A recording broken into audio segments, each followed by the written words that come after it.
Welcome back to Nainshree classes and this is नैनश्री।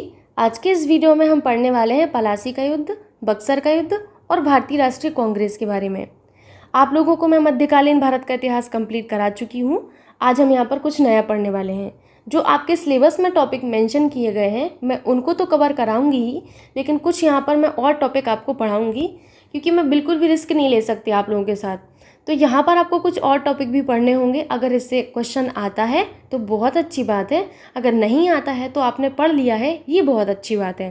कई लोग मुझसे पूछते हैं कि मैम किस मॉक टेस्ट हम कौन सा लें। तो देखिए, आप अग्रवाल एग्ज़ाम कार्ड का मॉक टेस्ट ले सकते हैं। मैंने अभी रिसेंटली इसको एक्सप्लोर किया है तो मुझे काफ़ी अच्छा लगा। आप ले सकते हैं इनका। अगर आपको पेट का प्रीवियस ईयर चाहिए है तो भी इनका ले सकते हो। और इसके अलावा अगर आपको फ्री मॉक टेस्ट देना है तो लिंक डिस्क्रिप्शन बॉक्स में है, आप वहाँ से जाके फ्री मॉक टेस्ट दे सकते हो। उसके लिए आपको कोई चार्ज नहीं देना होगा। ये तो हुई आपकी इन्फॉर्मेशन। अब आप लोगों से एक चीज़ मैं बोलना चाहती हूँ। मैंने आप लोगों को कुछ दिन पहले बाबर के बारे में बताया था। अब आप लोग सोच रहे हैं कि मैम यहाँ तो आप प्लासी का युद्ध पढ़ाने वाली थी, बट आप बाबर क्यों बता रही हो। तो मैं बता रही हूँ बाबर के बारे में। एक लोगों का कहना है कि आप जो है ना तो ढंग से पढ़ पाती हैं, ना ही ढंग से आप बोल पाती हैं।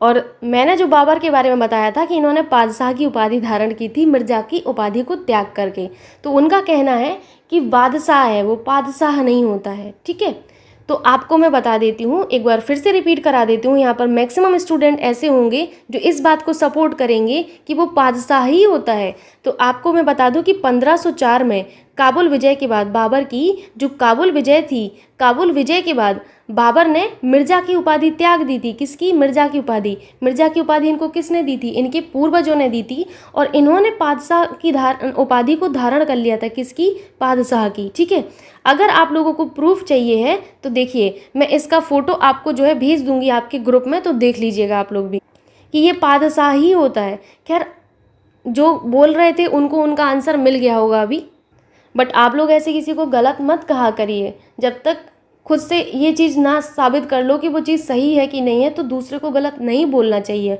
वो भी इतनी गंदी टोन में। खैर कोई नहीं, सब तरीके के लोग होते हैं। आइए देखते हैं पलासी का युद्ध।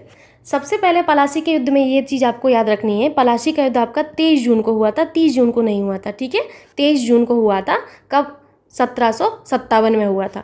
ठीक है, 1857 में तो आपकी महान क्रांति हुई थी, आप याद रख सकते हैं इस तरीके से। और 1757 में हमारा पलासी का युद्ध हुआ था। ठीक है, 1857 की क्रांति कॉमन है ना, तो ये तो सबको पता होगा।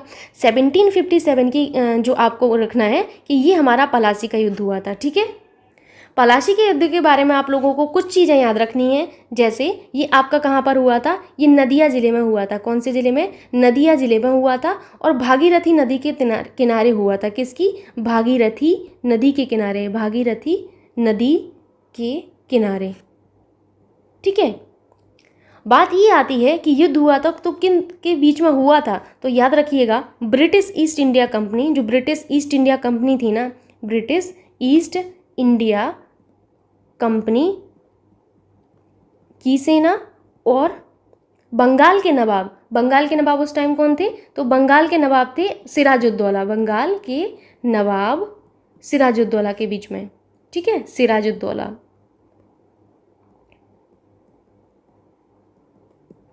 ठीक, तो याद रखिएगा आप लोग।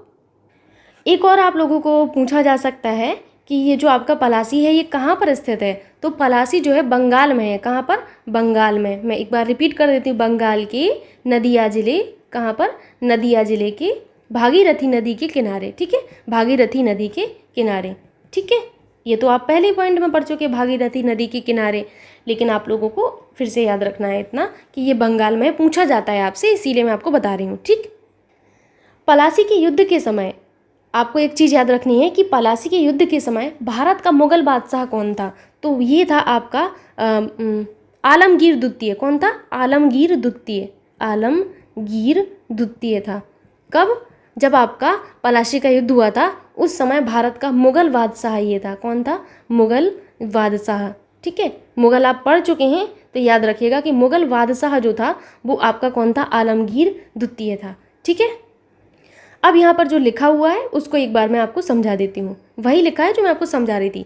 पलासी का युद्ध 23 जून 1757 को मुर्शिदाबाद के दक्षिण में 22 मील दूर नदिया जिले में भागीरथी के किनारे पलासी नामक स्थान पर हुआ था। ठीक है।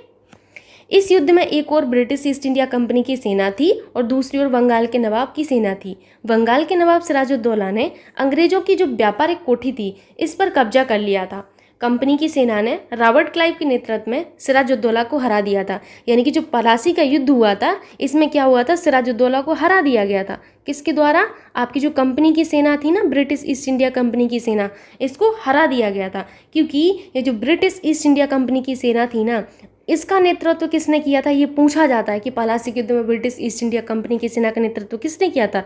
तो रॉबर्ट क्लाइव ने किया था। किसने? रॉबर्ट क्लाइव ने किया था। ठीक है, याद रखिएगा। मूव करते हैं आगे।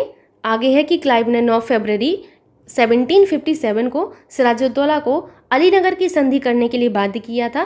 क्लाइव ने कूटनीति का सहारा लिया तथा सिराजुद्दौला के जो प्रमुख थे, इनका नाम था मीर जाफर। कौन थे? मीर जाफर। इनको अपनी तरफ कर लिया था। ठीक है, अपनी तरफ करके ये जो मीर जाफर थे, इनको क्लाइव ने बंगाल का क्या बना दिया था? बंगाल का नवाब। बंगाल के नवाब कौन थे? पहले तो थे आपके सिराजुद्दौला, लेकिन सिराजुद्दौला को पराजित किया किसने? क्लाइव की नेतृत्व वाली जो आपकी ब्रिटिश ईस्ट इंडिया कंपनी की सेना थी उन्होंने।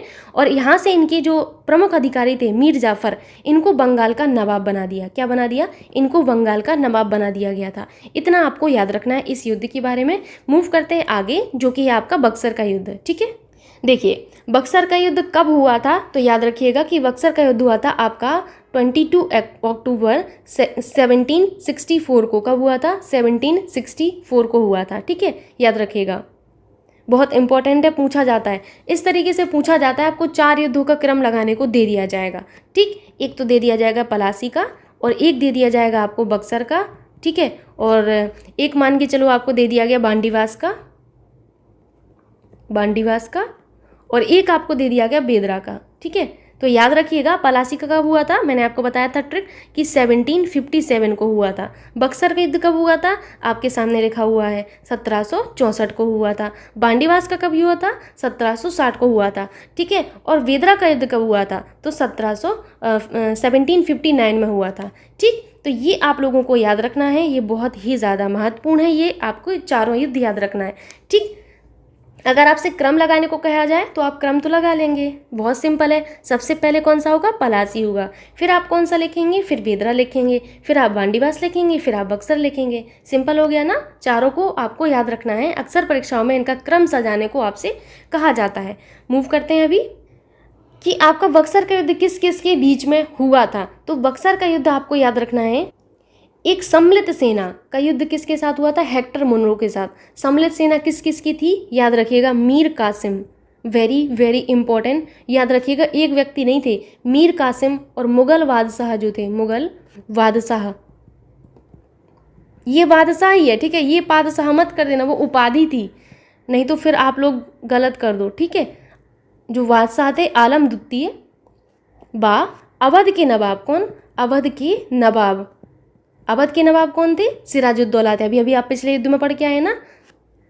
देखिए यहाँ पर आपके सिराजुद्दौला नहीं थे, शुजा-उद-दौला थे। कौन थे? शुजा-उद-दौला। शुजा-उद-दौला।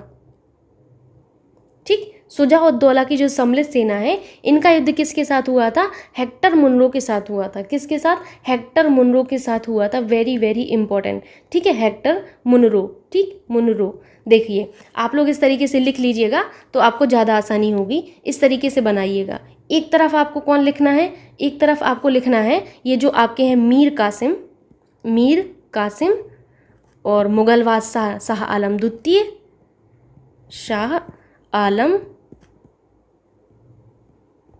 द्वितीय, और कौन? और आपके अवध के नवाब कौन थे? यहाँ से आप सिराजुद्दौला कट करके यहाँ पर लिख लीजिएगा शुजा-उद-दौला। ठीक है, शुजा-उद-दौला।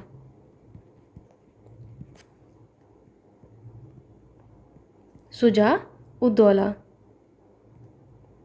इनके बीच ये इनकी सम्मिलित सेना थी। ये सभी के सभी एक तरफ थे और दूसरी तरफ कौन था? हेक्टर मुनरो था। कौन था? हेक्टर मुनरो था। याद रखिएगा आप लोग। ठीक है, याद रखिएगा मैंने आपको क्या समझाया कि एक तरफ तो मीर कासिम शाह आलम द्वितीय और शुजाउद्दौला की सम्मिलित सेना थी, दूसरी तरफ हेक्टर मुनरो की सेना थी, इनके बीच में युद्ध हुआ था। ठीक, अब बात आती है कि ये जो बक्सर है ये कहाँ पर है। तो ये बक्सर वर्तमान में देखा जाए तो ये बिहार में है। कहाँ पर है? बिहार में है। याद रखिएगा, ये पूछा जाता है कि बक्सर कहाँ पर है, तो ये बिहार में है।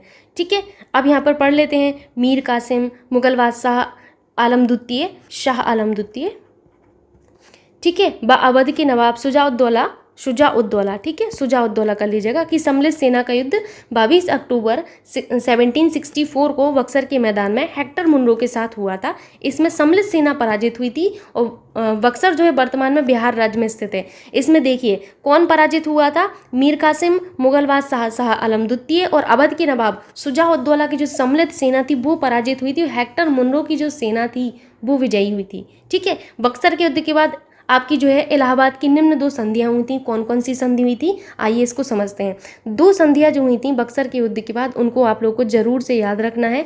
एक तो आपकी संधि जो हुई थी वो हुई थी 12 अगस्त को हुई थी, 1765 को हुई थी, और एक आपकी हुई थी इसी के जस्ट 4 दिन बाद हुई थी, यानी कि 16 अगस्त 1765 को हुई थी। इस वाली में क्या हुआ था कि इस वाले में ये हुआ था कि आपके जो मुगल बादशाह थे, कौन थे? शाह आलम द्वितीय, इनसे बिहार, उड़ीसा और बंगाल की जो दीवानी थी वो छीन ली गई थी। और 16 अगस्त 1765 में क्या हुआ था?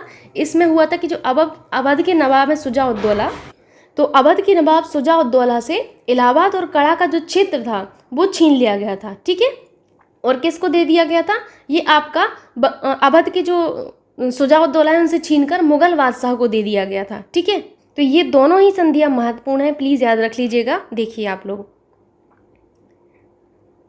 पहला, बक्सर के युद्ध के बाद इलाहाबाद की 2 संधियां हुई थी। सबसे पहली कौन सी थी? 12 अगस्त 1765 की संधि। इसमें शाह आलम द्वितीय ने बंगाल, बिहार, उड़ीसा की दीवानी छीन ली गई से, ठीक है, बंगाल, बिहार और उड़ीसा की दीवानी छीन ली गई थी। दूसरी जो थी इसमें आपका 16 अगस्त 1765 की संधि थी। इसमें क्या हुआ था? अवध के नवाब, लिख लीजिएगा, अवध के नवाब, नीचे तो लिखा हुआ होगा नवाब शुजाउद्दौला। कौन? शुजाउद्दौला। मैंने एक चीज़ देखी है कि जिस दिन मैं ऐसे वाले कमेंट पढ़ लेती हूँ उस दिन मैं ज़्यादा असहजता महसूस करती हूँ, बट कोई नहीं, समझने वाले समझते होंगे। इलाहाबाद तथा कड़ा का क्षेत्र, कड़ा एक जगह है, ठीक है, क्षेत्र छीन लिया गया था। ठीक है,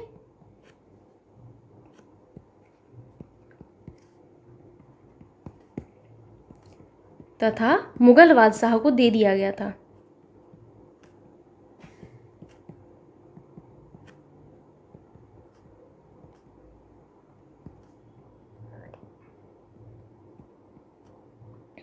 ठीक है, याद रखिएगा इतना।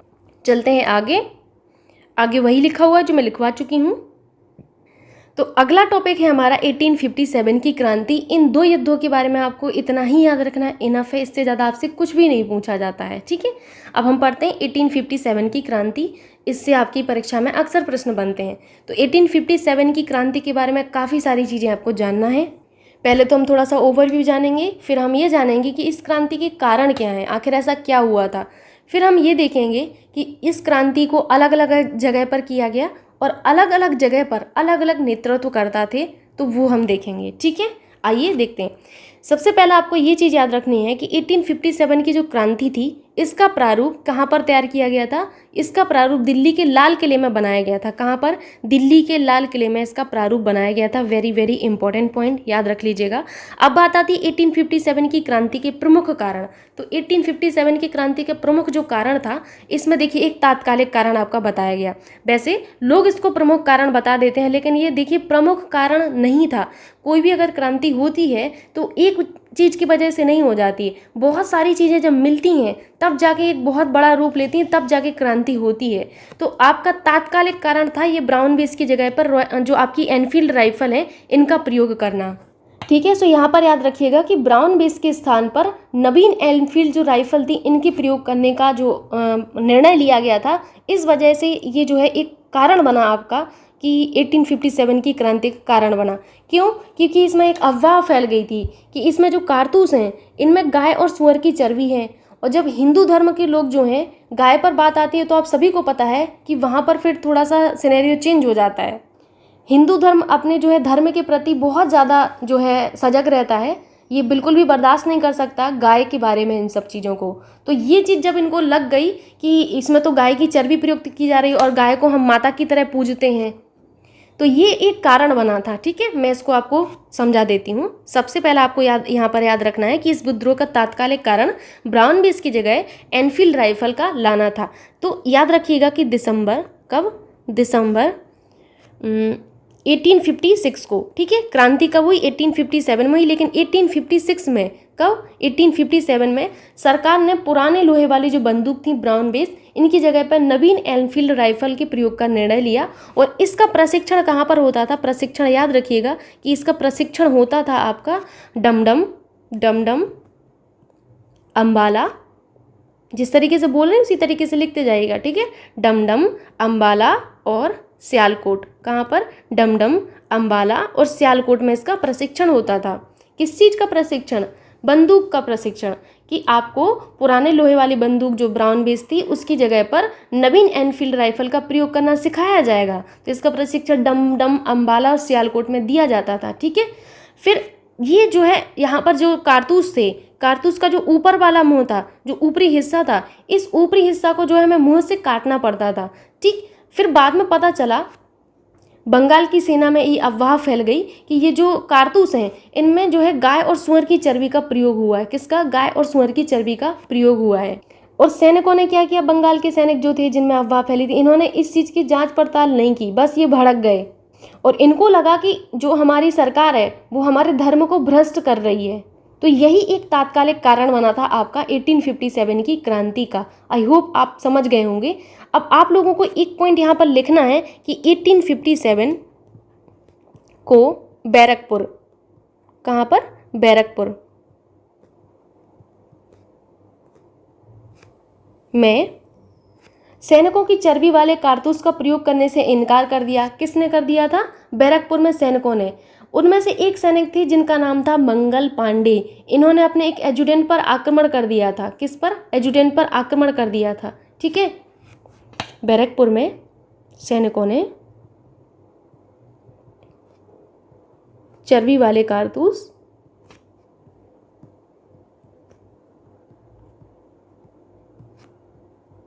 का प्रयोग करने से इनकार कर दिया था। इनकार करना मतलब मना कर दिया था। पूछा जाता है कि इन्होंने चर्बी वाले कारतूसों का प्रयोग करने से सबसे पहले मना किया था, याद रखिएगा। ठीक, इनकार कर दिया। और एक सैनिक, कौन? मंगल पांडे। मंगल पांडे ने अपने एजुडेंट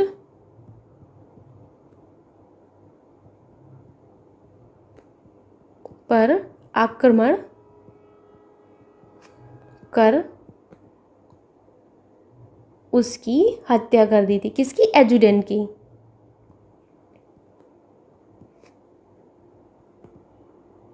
ठीक है, एजुडेंट कौन थे जिनकी हत्या की थी? तो याद रखिएगा, बॉग नाम था और हुरोज, दो थे। ठीक है, बॉग एंड हुरोज। ठीक है, इनको गोली मारकर हत्या कर दी थी। किसने? मंगल पांडे ने कर दी थी। जिस वजह से मंगल पांडे को 8 अप्रैल, कब? 8 अप्रैल, डेट याद रखिएगा, इसीलिए यहाँ पर इतने बड़े बड़े अक्षरों में लिख रही हूँ। 8 अप्रैल 1857, 8 अप्रैल 1857 को इनको जो है फांसी दे दी गई थी। वेरी वेरी इंपॉर्टेंट, याद रख लीजिएगा। ठीक है, फिर से पढ़िए इसको। 1857 में जो बैरकपुर में सैनिक थे, इन्होंने चर्बी वाले कारतूसों का प्रयोग करने से इनकार कर दिया। और इनके एक जो सैनिक थे जिनका नाम क्या था? मंगल पांडे। एक मिनट में इसको हाईलाइट कर दूं, मंगल पांडे। इन्होंने अपने एजुडेंट कौन थे? बॉग व हिरोज थे। इन पर आक्रमण करके उनकी हत्या कर दी थी।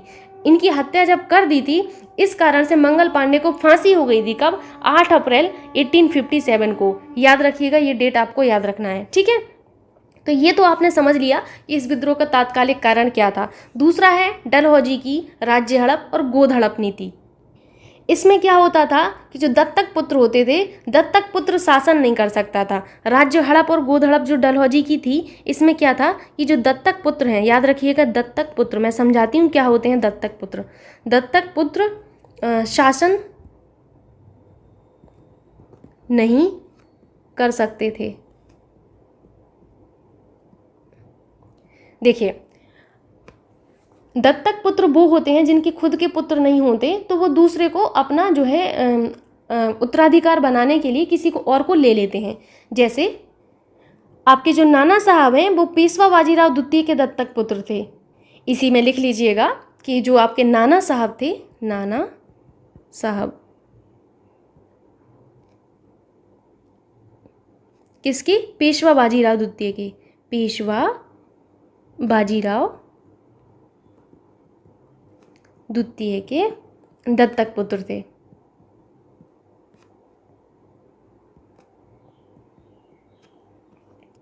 ठीक है, सो याद रखिएगा इतनी चीजें। अब ये डलहौजी क्या कह रहे थे? डलहौजी कह रहे थे कि जो दत्तक पुत्र है, मतलब जो गोद लिए गए पुत्र हैं, दत्तक पुत्र या गोद लिए पुत्र कह सकते हो आप लोग, ठीक है। अब आपको समझ आ रहा होगा, गोद लिए पुत्र ये जो है शासन नहीं कर सकते, ये इनका कहना था डलहौजी का। अच्छा, आप लोगों को मन में आता होगा कि ये 1857 की जो क्रांति थी, इसमें इतने सारे लोग क्यों कूदे, खासकर आपकी रानी लक्ष्मीबाई, ये क्यों कूदी? तो इन सब के कूदने का यही कारण था क्योंकि इनके जो दत्तक पुत्र थे, इनको शासन करने के लिए जो है शासन नहीं कर सकते हैं, इसके लिए बाध्य किया जा रहा था डलहौजी के द्वारा। किसके द्वारा? लॉर्ड डलहौजी के द्वारा। इसीलिए रानी लक्ष्मीबाई कूदी थी इसमें। और नाना साहब का तो आप देख ही रहे हैं, नाना साहब भी इसीलिए कूदे थे इसमें। तो अब आपको समझ में आ गया। अब बात ये आती है जो कि बहुत ज़्यादा इम्पोर्टेंट है कि लॉर्ड डलहौजी की जो ये राज्य हड़प और गोद हड़प नीति थी, इसके तहत पहला राज्य कौन सा था? तो पहला राज्य तो जो था इसमें, वो याद रखिएगा सतारा था। कौन सा था? पहला राज्य। इनकी जो इस नीति का शिकार होने वाला, राज्य हड़प और गोद हड़प का शिकार होने वाला पहला राज्य बना था, वो बना था आपका महाराष्ट्र बना था। राज्य आपको बता रही हूँ, महाराष्ट्र राज्य बना था। महाराष्ट्र में कहाँ पर? सतारा में, ठीक है, राज्य। तो याद रखिएगा महाराष्ट्र, और महाराष्ट्र में अगर पूछा जाए तो सतारा, ठीक है, सतारा। महाराष्ट्र देखिए आपका राज्य है, ठीक है, याद रखिएगा। सतारा आपकी जगह है, तो याद रखना है कि सतारा में आपका ये सबसे पहले इन्होंने जो है इसको अप्लाई किया था। अब बात आती है बेलेजली की सहायक संधि, ये भी एक कारण बनी थी 1857 की क्रांति की, ठीक है। तो इसमें आप लोगों को यही याद रखना है कि ये जो संधि थी, बेलेजली की सहायक संधि, इस संधि के तहत जो पहला राज्य था जिसे विलय किया गया था वो हैदराबाद था। क्या था? हैदराबाद था, ठीक है। देखिए, जब बात करते हैं सहायक संधि की, तो आप लोगों को याद रखना है कि जो सहायक संधि था, इसका प्रारंभ तो डुप्ले ने किया था। किसने? डुप्ले प्रथम ने किया था, ठीक है। प्रारंभ किसका? सहायक संधि की बात कर रही हूँ, ठीक है। किसने किया था? डुप्ले प्रथम ने किया था, डुप्ले प्रथम। लेकिन जो लॉर्ड बेलेजली थे, कौन? लॉर्ड बेलेजली, लॉर्ड बेलेजली, इनका जो समय है वो याद रख लीजिएगा, 1798 से आपका 1805। देखिए, अब आपको सोच रहा होगा मन में कि ये देखिए इस टाइम इनका जो है इन्होंने शासन किया, याद रखिएगा, ठीक। और ये 1857 में इन्होंने क्या किया था? ये लॉर्ड बेलेजली ने अपनी ये जो सहायक संधि थी इसको विस्तार किया, ठीक है। यानी कि आपको याद रखना है कि लॉर्ड बेलेजली ने भारत में अंग्रेजी राज्य के विस्तार के लिए सहायक संधि का प्रयोग किया था। अब आप लोगों को सहायक संधि समझ में आ गई होगी कि लॉर्ड बेलेजली ने, किसने? लॉर्ड बेलेजली ने अंग्रेजी राज्य के विस्तार के लिए, किस लिए? अंग्रेजी राज्य के विस्तार के लिए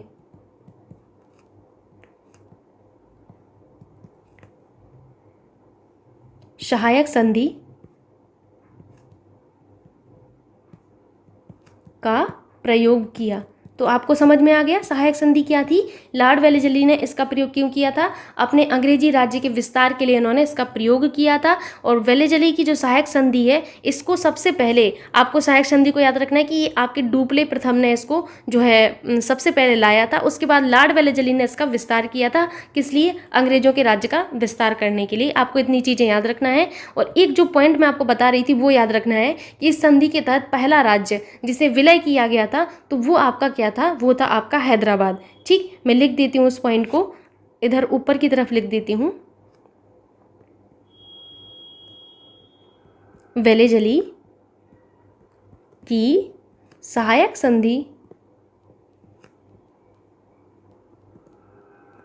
संधि के तहत सबसे पहले हैदराबाद का विलय किया गया था। किसका? हैदराबाद का विलय किया गया था। ठीक, सो इतना चीज़ें आप लोगों को याद रखना है। मूव करते हैं आगे। आगे आपसे है कि 1857 की क्रांति के केंद्र तथा उनके नेतृत्वकर्ता, ये मैं आपको खुद से लिखवाऊंगी। ठीक, सबसे पहले हम यहाँ पर लिखेंगे केंद्र। क्या लिखना है आपको? एक मिनट लिखिएगा, ऊपर की तरफ लिखिएगा केंद्र। ठीक, और यहाँ पर आपको लिखना है नेतृत्वकर्ता। ठीक, इस तरीके से आपको एक वो सारणी टाइप की बना लेनी है। फिर इसी के नीचे आप लोग लिखिएगा, सबसे पहला आप लिखिएगा कानपुर। ठीक, कानपुर में किसने नेतृत्व किया था ये पूछा जाता है। तो कानपुर में जो नेतृत्व किया गया था तात्या टोपे के द्वारा किया गया था। तात्या टोपे।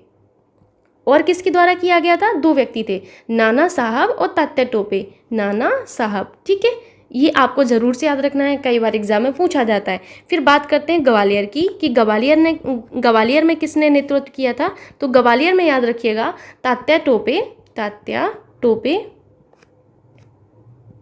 और कौन? ग्वालियर में कौन थी? रानी लक्ष्मीबाई थी। ठीक है, रानी लक्ष्मीबाई। अब रानी लक्ष्मीबाई ने अपना जो नेतृत्व किया था वो अपनी झांसी से ही किया था। ठीक है, झांसी से किया था रानी लक्ष्मीबाई।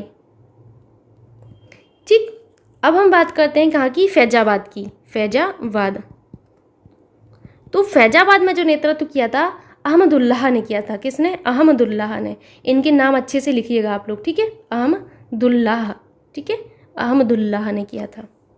हम बात करते हैं दिल्ली की कि दिल्ली में नेतृत्व किसने किया था? तो दिल्ली में आप लोगों को याद रखना है जीनत महल और आपकी वक्त खां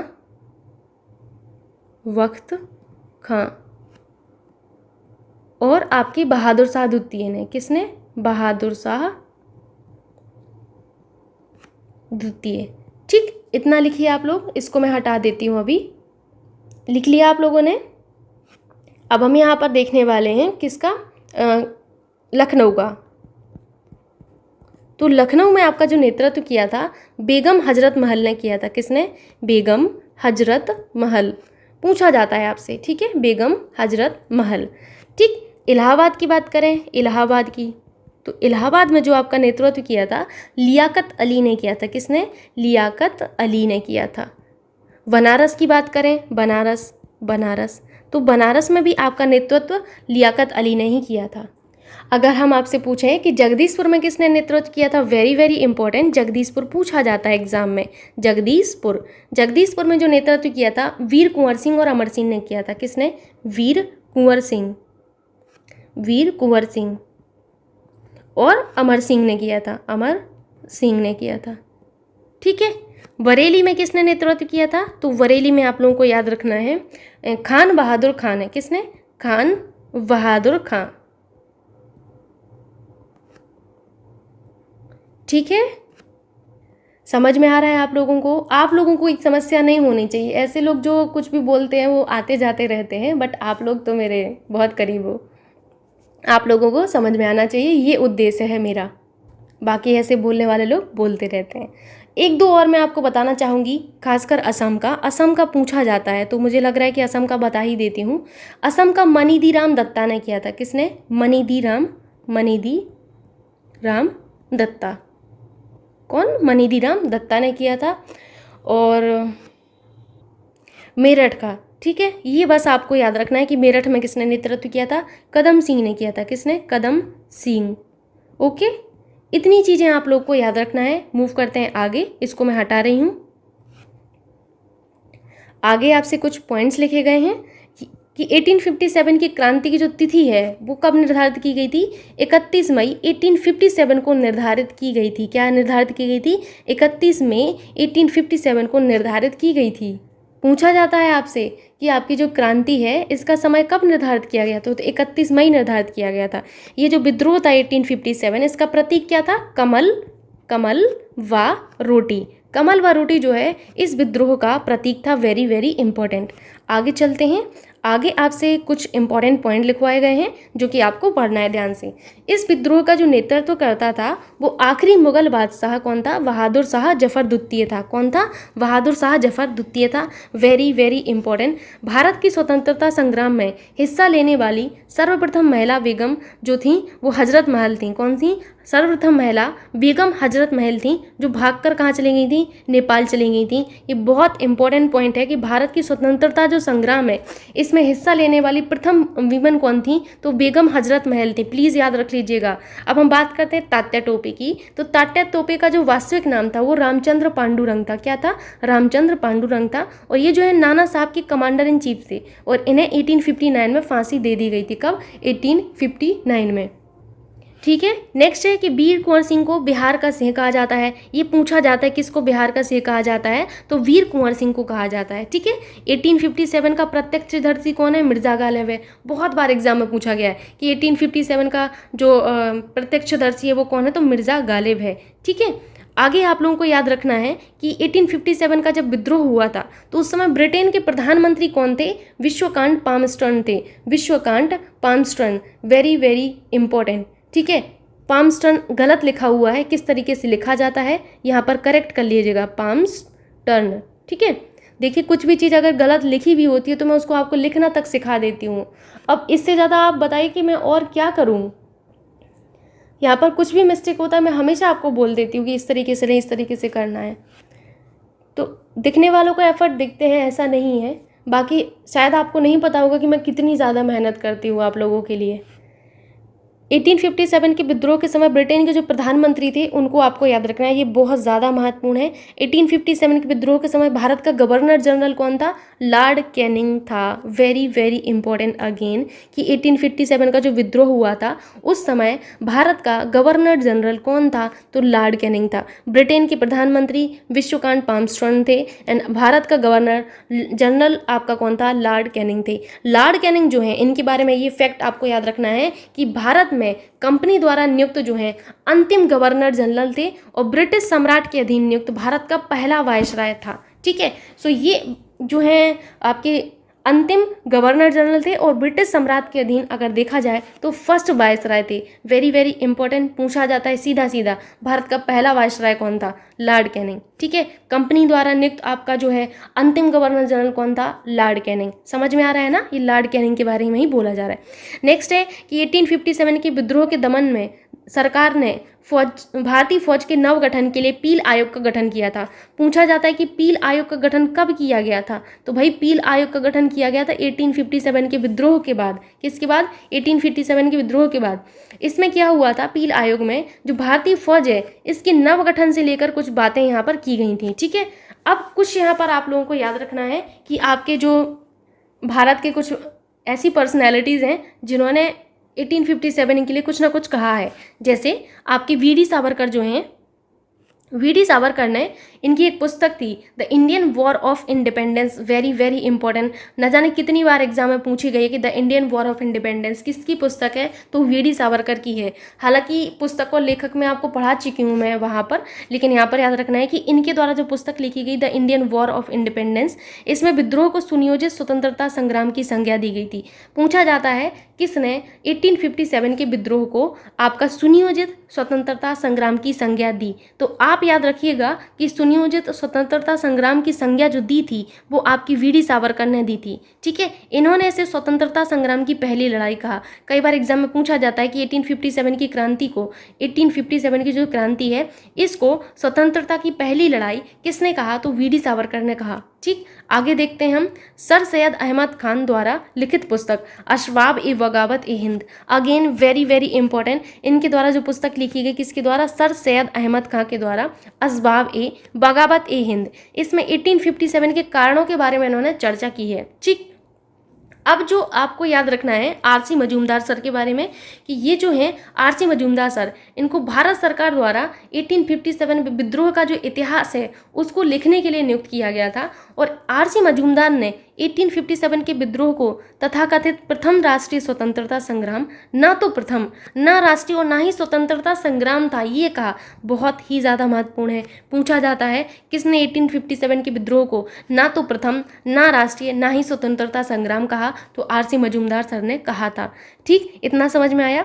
नेक्स्ट पॉइंट है आपका कि 1857 के विद्रोह का सबसे महत्वपूर्ण परिणाम क्या निकला था, तो महत्वपूर्ण परिणाम यही निकला था कि महारानी जो विक्टोरिया थी, महारानी विक्टोरिया ने एक उद्घोषणा की। कब, 1 नवंबर 1858 को। 1 नवंबर 1858 को इलाहाबाद में दरबार हुआ जिसमें आपके लॉर्ड कैनिंग द्वारा इस उद्घोषणा को उद्घोषित किया गया। तो एग्जाम में क्या पूछा जाता है आपसे, 1857 के विद्रोह के परिणाम स्वरूप महारानी विक्टोरिया द्वारा एक उद्घोषणा की गई, तो वो कब की गई, 1 नवंबर 1858। कहाँ की गई, इलाहाबाद में की गई। किसके द्वारा उद्घोषित की गई, लॉर्ड कैनिंग के द्वारा। ठीक है, और इसमें आपकी भारत में कंपनी के शासन जो है इनको जो है आपका समाप्त कर दिया गया था और भारत का शासन जो है सीधा सीधा आपकी क्राउन को अधीन कर दिया गया था। तो ये आपकी 1857 की क्रांति का जो है परिणाम निकला था।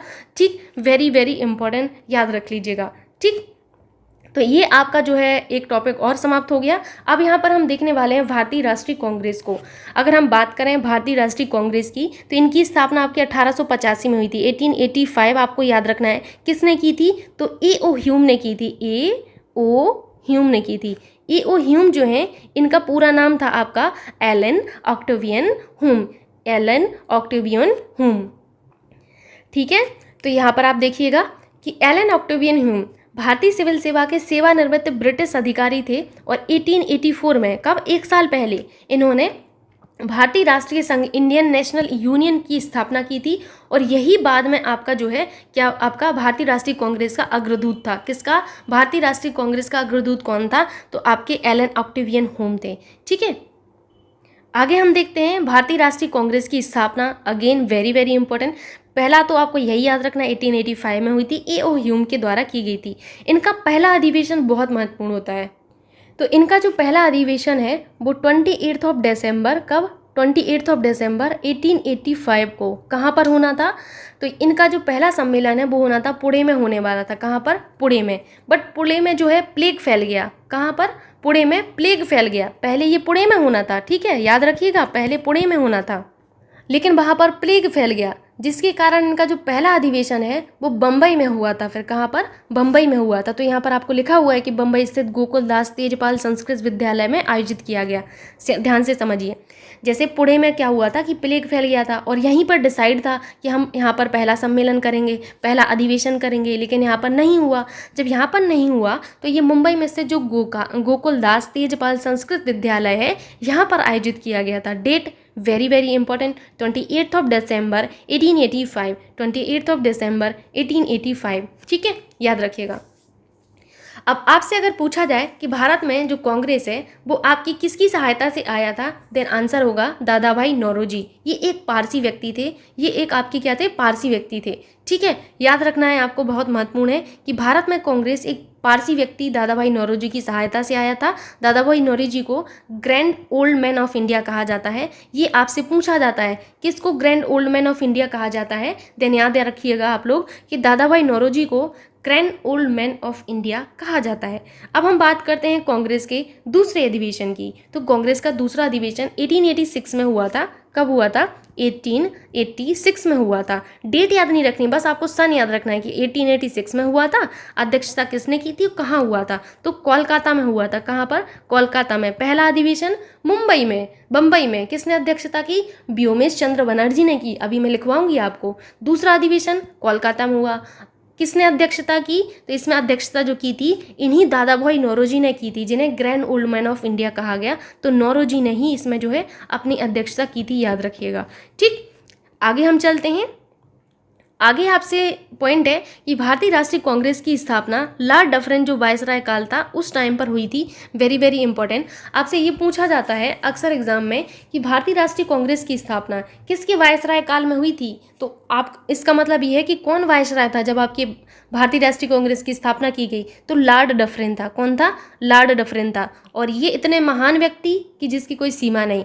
इन्होंने कांग्रेस को यह कहकर मजाक उड़ा दिया था कि यह सूक्ष्मदर्शी अल्पसंख्यकों की संस्था है। इन्होंने ये कहकर अब जो भारतीय राष्ट्रीय कांग्रेस है इसका मजाक उड़ाया था कि यह सूक्ष्मदर्शी अल्पसंख्यकों की संख्या है। ये आपसे पूछा जाता है कि किसने आपके कांग्रेस को सूक्ष्मदर्शी अल्पसंख्यकों की संस्था कहा था। आंसर क्या होगा, लॉर्ड डफरिन। इन्हीं के शासनकाल में, इन्हीं के जब ये वायसराय थे उसी टाइम भारतीय राष्ट्रीय कांग्रेस की स्थापना की गई थी। प्लीज़ याद रख लीजिएगा। अब हम आगे पढ़ने वाले हैं भारतीय राष्ट्रीय कांग्रेस के प्रमुख अधिवेशन और उनके बारे में महत्वपूर्ण जानकारी। सो आप लोगों को क्या करना है, जैसे मैं लिखवा रही हूँ वैसे ही आपको लिखते जाना है। ठीक है, क्या क्या लिखना है आपको, एक मिनट में आपको बता देती हूँ। सबसे पहले आप यहाँ पर लिखेंगे सन, यानी कि कब आपका अधिवेशन हुआ, तो यहाँ पर आप सन लिखेंगे। दूसरा आप क्या लिखेंगे, स्थान, किस स्थान पर हुआ। फिर आप आगे लिखेंगे किसने अध्यक्षता की, मतलब कौन अध्यक्ष था। फिर आगे लिखेंगे आप कि ये क्यों महत्वपूर्ण है, तो यहाँ पर महत्वपूर्ण बिंदु करके लिखिएगा। महत्वपूर्ण जानकारी लिख लीजिए। ठीक है, महत्वपूर्ण जानकारी, इस तरीके से आपको बना लेना है। ठीक, कितने आपके यहाँ पर कॉलम बनेंगे, 1 2 3 4 कॉलम बने। इस तरीके से बनाइए आप लोग, ऐसे बना लिया होगा।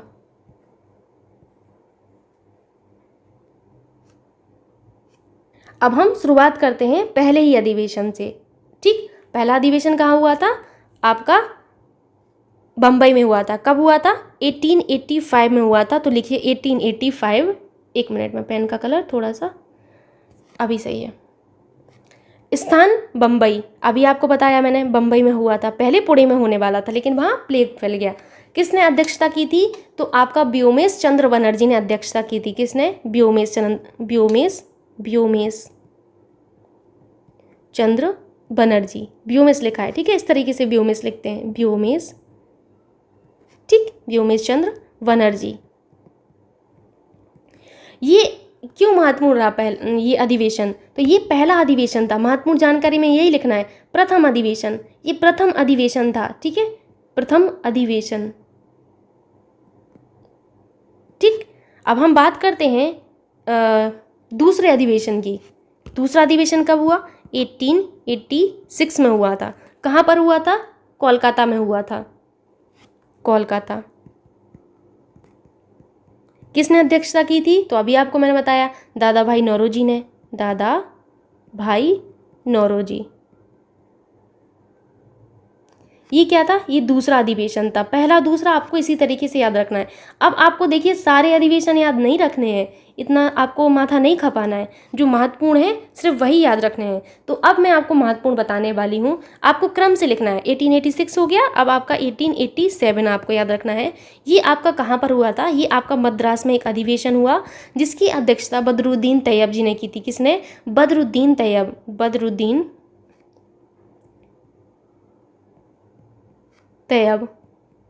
बदरुद्दीन तैयब जो हैं भारतीय राष्ट्रीय कांग्रेस की अध्यक्षता करने वाले प्रथम मुस्लिम अध्यक्ष थे। ठीक, तो प्रथम मुस्लिम अध्यक्ष लिख लीजिएगा। प्रथम मुस्लिम अध्यक्ष कौन थे, आपके बदरुद्दीन तैयब। आपसे एग्जाम में क्या पूछा जाएगा, समझिएगा। पूछा ये जाता है कि किसने, आपके पहले मुस्लिम कौन हैं जिन्होंने भारतीय राष्ट्रीय कांग्रेस की अध्यक्षता की, तो बदरुद्दीन तैयब जी हैं। कहाँ पर की, मद्रास में की। कब की, 1887। ये तीनों ही चीज़ें आपको याद रखनी है। ठीक, अब हम बात आते हैं 1888 पर, 1888 पर। ये आपका हुआ था इलाहाबाद में। कहाँ पर? इलाहाबाद में हुआ था। ठीक है, और इसकी अध्यक्षता किसने की थी? जॉर्ज यूले ने की थी। किसने? जॉर्ज यूले में। ये आपका भारतीय राष्ट्रीय कांग्रेस की अध्यक्षता करने वाला प्रथम यूरोपीय व्यक्ति था। ठीक है, तो लिखिएगा, भारतीय राष्ट्रीय कांग्रेस की अध्यक्षता करने वाला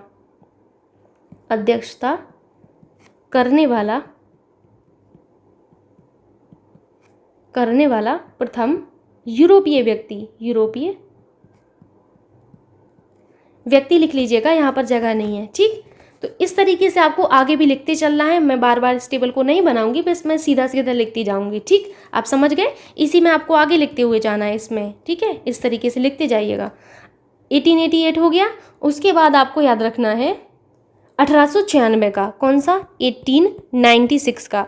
कहाँ पर हुआ था? ये आपका कलकत्ता में हुआ था। कहाँ पर? कलकत्ता में हुआ था। इसकी अध्यक्षता किसने की थी? रहीमतुल्लाह ने की थी। किसने?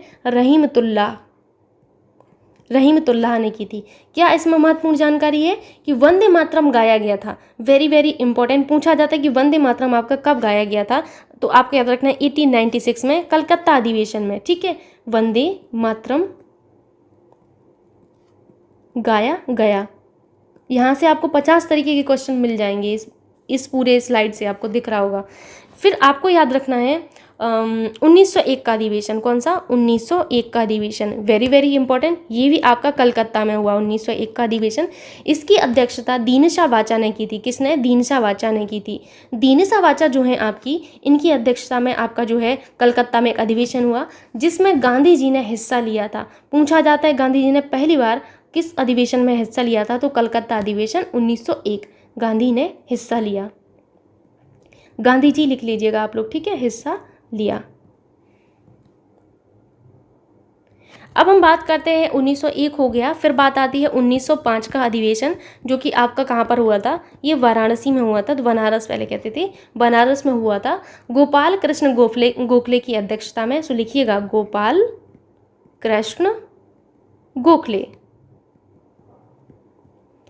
कृष्ण गोखले की अध्यक्षता में। और इसमें जो है आपको याद रखना है कि बंग भंग आंदोलन आपका इसमें जो है इसमें चर्चा की गई। बंग भंग आंदोलन की शुरुआत की गई। ठीक, याद रखिएगा। आगे हम बात करते हैं 1906 की। कब की? 1906 की, जो कि आपका कलकत्ता में ही एक अधिवेशन हुआ। कहाँ पर? कलकत्ता में अधिवेशन हुआ। इसकी अध्यक्षता किसने की थी? तो इसकी अध्यक्षता आपकी की थी दादा भाई नौरोजी ने। ठीक है, दादा भाई नौरोजी। इसमें क्या महत्वपूर्ण रहा? इसमें महत्वपूर्ण ये रहा कि स्वराज जो शब्द था, कौन सा?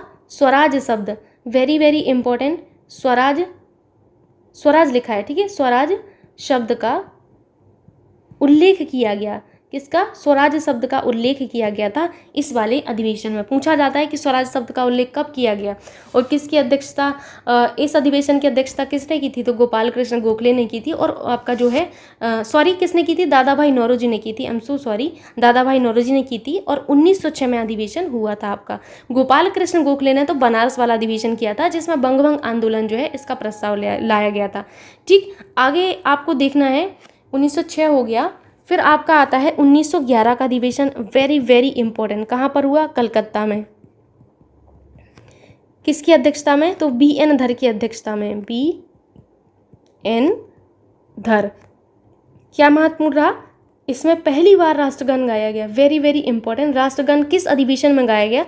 कलकत्ता अधिवेशन में 1911 में B.N. धर की अध्यक्षता में ये अधिवेशन हुआ था, राष्ट्रगान गाया गया था। ठीक, अब हम बात करते हैं 1917 का अधिवेशन। 1917 का ये अधिवेशन आपका कलकत्ता में हुआ। कहाँ पर? कलकत्ता में ही हुआ। और यहाँ पर आपको याद रखना है एनी बेसेंट ने इसकी अध्यक्षता की थी। किसने? एनी बेसेंट ने। ये इसलिए महत्वपूर्ण है कि ये कांग्रेस के अधिवेशन की अध्यक्षता करने वाली प्रथम महिला थी। तो कांग्रेस अधिवेशन की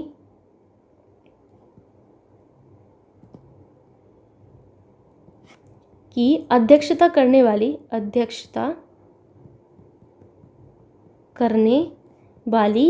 पहली महिला कौन थी? तो पूछा जाए तो एनी बेसेंट थी पहली महिला। दूसरी महिला आपकी सरोजिनी नायडू। तीसरी महिला नलिनी सेन गुप्ता, याद रखिएगा, ठीक है। आगे मैं बताऊंगी अभी आपको। इतना हो गया।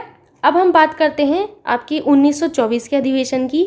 1924 ये आपका बेलगांव में हुआ था। बेलगांव,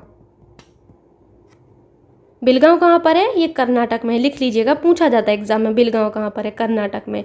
और ये जो बेलगांव अधिवेशन हुआ था, इसमें अध्यक्षता जो है किसने की थी? गांधी जी ने की थी, गांधी जी ने।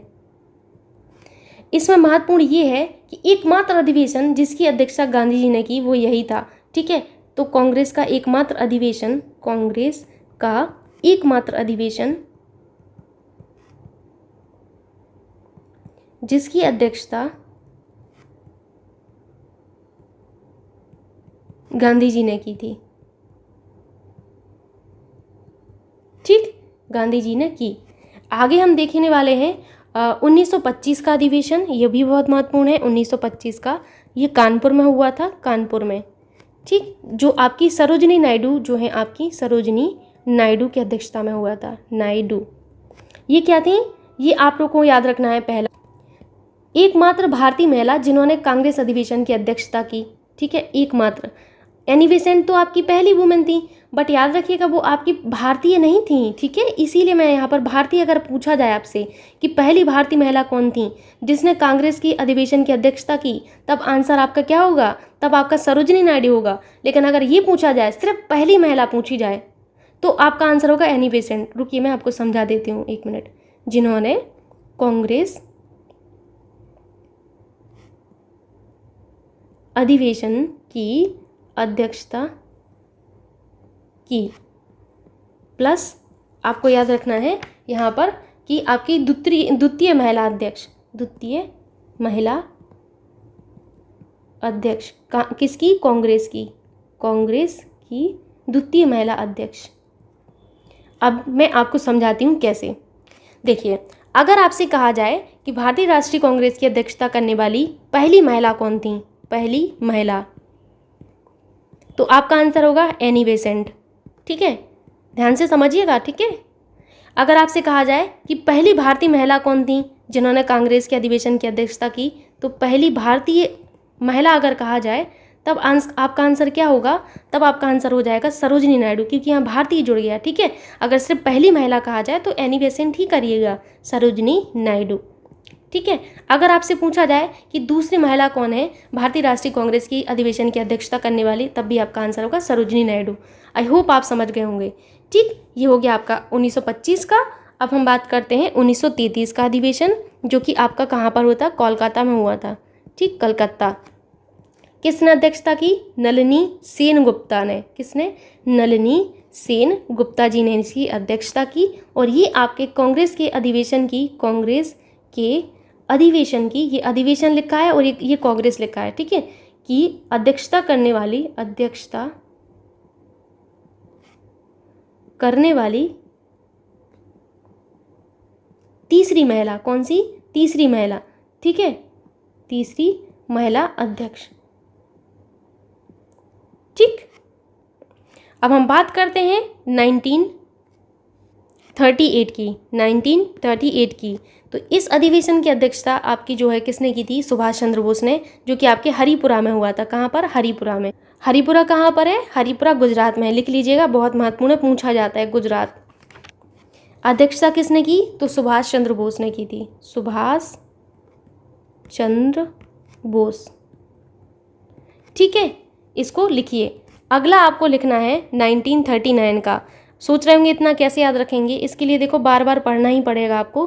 त्रिपुरी जो है एक अधिवेशन हुआ था, त्रिपुरा में हुआ था, ठीक है। इसको त्रिपुरी संकट बोला जाता है, ठीक। त्रिपुरा कहाँ पर है? सॉरी, त्रिपुरी बोल रहा है, ठीक है। त्रिपुरी आपका कहाँ पर है? तो ये मध्य प्रदेश के जबलपुर में है। कहाँ पर? मध्य प्रदेश के जबलपुर में, जबलपुर, ठीक है। आपको याद रखना है कि त्रिपुरी मध्य प्रदेश के जबलपुर में है। ये पूछा जाता है आपसे, ये त्रिपुरी संकट के नाम से इसमें अधिवेशन आपसे पूछा जाता है। त्रिपुरी संकट अधिवेशन कब हुआ? तो ये आपका कब हुआ था? 1939 में हुआ था। त्रिपुरी संकट कई बार पूछा गया एग्जाम में। यहाँ पर आपको याद रखना है कि ये जो अधिवेशन था, इस अधिवेशन में आपके सुभाष चंद्र बोस जो हैं, आपके सुभाष चंद्र बोस,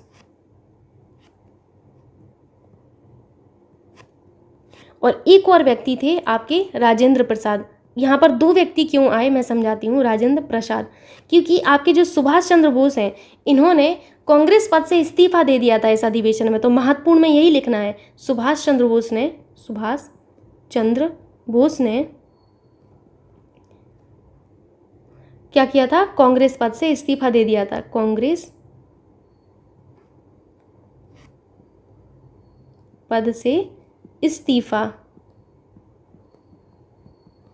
दे दिया था। जब इन्होंने इस्तीफा दे दिया तो राजेंद्र प्रसाद को जो है इसका अधिवेशन का अध्यक्षता करनी पड़ी थी। ठीक है, फिर हम बात करते हैं 1946 के अधिवेशन की, जो कि आपका मेरठ में हुआ था। कहाँ पर? मेरठ में हुआ था। इसमें आपको याद रखना है आपका जो है जेबी कृपलानी को, जेबी कृपलानी, और किसको? राजेंद्र प्रसाद को, राजेंद्र प्रसाद को। महत्वपूर्ण में आप लोगों को यही लिखना है। आपसे ये पूछा जाता है भारत की स्वतंत्रता के समय भारतीय राष्ट्रीय कांग्रेस का अध्यक्ष कौन था? तो याद रखिएगा कि भारत की स्वतंत्रता के समय जेबी कृपलानी भारतीय राष्ट्रीय कांग्रेस के अध्यक्ष थे। ठीक है, लिखिएगा, भारत की स्वतंत्रता के समय भारतीय राष्ट्रीय कांग्रेस अध्यक्ष कौन थे? कृपलानी थे। तो मैं लिख देती हूँ जेबी कृपलानी। ठीक है,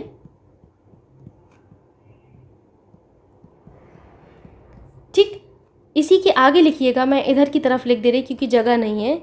जबकि भारत की स्वतंत्रता के बाद भारतीय राष्ट्रीय कांग्रेस का अध्यक्ष राजेंद्र प्रसाद थे। ठीक है, राजेंद्र प्रसाद थे। तो इस तरीके से आप लोगों को इन दोनों को ही याद रखना है। यहाँ पर मूव करते हैं आगे। आगे आपसे है कांग्रेस के नरम दल और गरम दल। ठीक, तो कांग्रेस का एक अधिवेशन हुआ था, कहाँ पर? सूरत में हुआ था। कहाँ पर हुआ था? सूरत में हुआ था। 1907 में हुआ था। वेरी वेरी इंपॉर्टेंट, यही याद रखना है। 1907 में सूरत में एक अधिवेशन हुआ था। ठीक है, अध्यक्ष कौन थे? तो रास बिहारी बोस। कौन? रास बिहारी बोस। ठीक है, तो इनकी अध्यक्षता में एक अधिवेशन हुआ था। इसी अधिवेशन में कांग्रेस जो है नरम दल और गरम दल में विभाजित हो गई थी। किसमें? नरम दल और गरम दल में विभाजित हो गई थी। ठीक, तो नरम दल में आपके कौन कौन आते हैं? दादा भाई नौरोजी आते हैं, फिरोज शाह मेहता आती हैं, दीनसा बाचा आती हैं। इन्हीं की अध्यक्षता में जो है गांधी जी ने पहली बार कांग्रेस में हिस्सा लिया, कांग्रेस अधिवेशन में हिस्सा लिया था। दीनसा बाचा बताया अभी, भूमेश चंद्र बनर्जी और सुरेंद्र नाथ बनर्जी, ये सब आते हैं। अगर हम बात करें कि आपके उग्रवादियों में कौन आते हैं, यानी कि गरम दल में, तो गरम दल में आपके लाल बाल पाल आते हैं, बाल गंगाधर तिलक, लाला लाजपत राय और बिपिन चंद्र पाल, और एक और व्यक्ति हैं अरविंद घोष। ठीक, ये भी आपके आते हैं आपके गरम दल में। तो यही आपको यहाँ पर पढ़ना है। ठीक, इस तरीके से आप लोग शॉर्ट फॉर्म में भी लिख सकते हैं। यहाँ पर आप लिखिएगा नरम दल और यहाँ पर लिखिएगा गरम दल। ठीक है, गरम दल। तो नरम दल में कौन कौन था? नरम दल में आपके दादा भाई नौरोजी, फिरोज शाह मेहता, दीनसा बाचा, भूमेश चंद्र बनर्जी, सुरेंद्र नाथ बनर्जी। तो इसके नीचे आप लिख लीजिएगा। गरम दल में आपको लाल बाल पाल और अरविंद घोष को लिखना होगा। ठीक है, आइए देखते हैं। 1907 में कांग्रेस की सूरत अधिवेशन में कांग्रेसी नरम दल और गरमपंथी दो अलग अलग गुटों में विभक्त हो गया। उदारवादी राजनीति या राजनीतिक भिक्षावृत्ति के युग में अधिकांश नरमपंथी नेता यथा कौन कौन थे? नरमपंथी यानी कि नरम दल जो था। ठीक है, दादा भाई नौरोजी, यहाँ से आपको हाईलाइट करना है और आपको लिखना है। ये सब चीज़ें बहुत इंपॉर्टेंट है। दादा भाई नौरोजी, फिरोज शाह मेहता, दीनसा बाचा, भूमेश बनर्जी, सुरेंद्र नाथ बनर्जी आदि थे। आपसे क्वेश्चन कैसा पूछा जाता है कि आपका निम्न में से कौन सा व्यक्ति नरम दल से संबंधित नहीं है? तो आपको दे दिया दादा भाई नौरोजी, दूसरा ऑप्शन है फिरोज शाह मेहता, तीसरा ऑप्शन है आपका सुरेंद्र नाथ बनर्जी, चौथा ऑप्शन है आपसे बाल गंगाधर तिलक। तो बाल गंगाधर तिलक आपके गरम दल में आते थे। ठीक है, आदि शहरी क्षेत्रों से संबंधित थे। गोपाल कृष्ण गोखले भी आपके उदारवादी ही थे। ठीक है, ये भी आपके किस में आते थे? ये भी आपके नरम दल में आते थे। कौन? गोखले साहब। ठीक, आगे आपको देखना है उग्रवादी विचारधारा के 4 प्रमुख नेता थे। कितने थे? 4 नेता आपको याद रखना है। कौन कौन से? बाल गंगाधर तिलक, लाला लाजपत राय और आपके बिपिन चंद्र पाल, जिन्हें आप लाल, बाल और पाल कहते हैं। ठीक है, लाल का मतलब है आपका बाल गंगाधर तिलक, बाल का मतलब है लाल का मतलब है आपका लाला लाजपत राय, बाल का मतलब है बाल गंगाधर तिलक और पाल का मतलब है आपका क्या? बिपिन चंद्र पाल। और एक और व्यक्ति हैं अरविंद घोष। इनको लोग भूल जाते हैं, लेकिन इनको भी आपको याद रखना है, एग्जाम में इनको जरूर पूछा जाता है। ठीक, ये जो आपके लाला लाजपत राय थे, कौन? लाला लाजपत राय, इनको जो है क्या कहा जाता था? इनको पंजाब केसरी कहा जाता था। शेर ए पंजाब और पंजाब केसरी किसे कहा जाता है? पूछा जाता है एग्जाम में, तो याद रखिएगा आप लोग, पंजाब केसरी, शेर ए पंजाब आपके किसको कहा जाता था? लाला लाजपत राय को कहा जाता था। ठीक, उग्रवादी विचारधारा के 4 प्रमुख नेता आप लोगों ने पढ़ ही लिए हैं। यहाँ पर आपको इस तरीके से आपको विराम चिन्ह लगाना है। लाला लाजपत राय को शेर ए पंजाब के नाम से जाना जाता है, इन्हें पंजाब केसरी भी कहा जाता है। महत्वपूर्ण ये है, आपसे ये पूछा जाता है कि आपके लाला लाजपत राय जो हैं, इनको किस विरोध के चलते लाठीचार्ज का जो है सामना करना पड़ा था? तो साइमन कमीशन का विरोध इन्होंने किया था। किसका? साइमन कमीशन का। और जो साइमन कमीशन है, ये भारत में मॉन्टेग्यू चेम्सफोर्ड जो सुधार हुआ था उसकी जांच के लिए आया था। कब आया था? 1928 में आया था। याद रखिएगा, 1928 में ये आया था। ठीक, सबसे पहले ये जो साइमन कमीशन है कहाँ पर आया था? दिल्ली पहुंचा था। कहाँ पर? दिल्ली पहुंचा था। ठीक, कई लोग मुंबई भी बताते हैं, तो अगर ऑप्शन में दिल्ली है तो पहले दिल्ली को टिक करिएगा, फिर आप मुंबई को टिक करिएगा। तो इसी साइमन कमीशन का विरोध कर रहे थे आपके लाला लाजपत राय, और इसी विरोध में इन पर जो है लाठीचार्ज हो गया था। लाठीचार्ज में इनकी मृत्यु हो गई थी। इनकी मृत्यु याद रखना है, नवंबर 1928 को इनकी मृत्यु हो गई थी। वेरी वेरी इंपॉर्टेंट, ये कई बार एग्जाम में पूछा जाता है। ठीक, याद रखना है आप लोगों को इतनी चीज़ें कि 17 नवंबर 1928 को लाला लाजपत राय की मृत्यु हो गई थी। लाला लाजपत राय जो थे, इन्होंने इटली के जो राष्ट्रपिता थे, क्या नाम था उनका? मैजनी के जीवन वृत्त को पढ़ने के बाद उन्हें अपना राजनीतिक गुरु मान लिया था। एग्जाम में कैसे पूछा जाएगा? ये पूछा जाता है कि लाला लाजपत राय ने अपना राजनीतिक गुरु किसे माना था? तो मैजनी को माना था। और उसके बाद इन्होंने मैजनी की जो उत्कृष्ट रचना है द ड्यूटी ऑफ मैन को उर्दू में अनुवाद भी किया। ठीक, आगे आप देखेंगे कि बंगाल विभाजन के विरोध में चलाए गए स्वदेशी आंदोलन में अरविंद घोष जो है प्रमुख नेता थे। पूछा जाता है कि ये जो बंगाल विभाजन चलाया गया था, इसके विरोध में जो प्रमुख नेता थे वो कौन थे? अरविंद घोष जी थे। अरविंद घोष किससे संबंधित थे? गरम दल से संबंधित है। अभी आप पढ़ के आए। एक चीज़ आपसे पूछा जाता है एग्जाम में कई बार कि भारतीय अशांति का जन्मदाता किसे कहा गया है और किसने कहा है? तो बाल गंगाधर तिलक जो हैं, बाल गंगाधर तिलक को अशांति का जन्मदाता वैलेंटाइन सिरोल ने कहा था। किसने? वैलेंटाइन सिरोल ने कहा था। तो सर वैलेंटाइन सिरोल ने बाल गंगाधर तिलक को अशांति का जन्मदाता कहा था। किसका? भारतीय अशांति का जन्मदाता कहा था। ठीक, 1908 में जो आपके बाल गंगाधर तिलक हैं, इनको केसरी में प्रकाशित लेखों के आधार पर राजद्रोह का इन पर मुकदमा चलाया गया और 6 वर्ष के लिए इनको कारावास की सजा देकर बर्मा भेज दिया गया।